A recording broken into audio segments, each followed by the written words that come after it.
The Trump administration is directing all government agencies to cancel any of its remaining contracts with Harvard University. The administration has accused the university of not protecting Jewish students. The move could result in millions of additional dollars in government funding being stripped away. We are joined by Fernando Reimers, professor of international education at Harvard University. Thank you so much for joining us. The government cut $2.7 million in federal funding. It's now looking to cut $100 million more. What kind of impact could that have on the school? Devastating impact, primarily in the basic sciences. Now, it's important to remember that these funds are contracts that the government puts out in bids for areas that are considered of high priority for the nation, advancing research to address cancer, to address Alzheimer's, to address Parkinson's. And research teams at Harvard bid on those contracts and win on a competitive basis.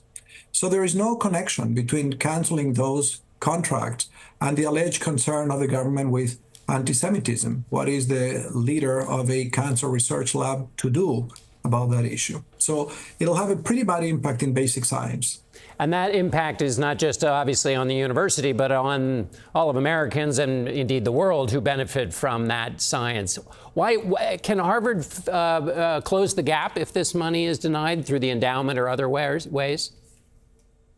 I know that the university is doing everything it can to provide some bridge funding, but it's important to remember that the endowment is not a checkbook. The endowment is basically a series of gifts that the university has accumulated over the years for very specific purposes. So if a donor gave an endowment so that the return of that endowment fund Latin American studies, the university is not able to take that endowment and redirect it to make the shortfall caused by the government breach of contract with cancer research.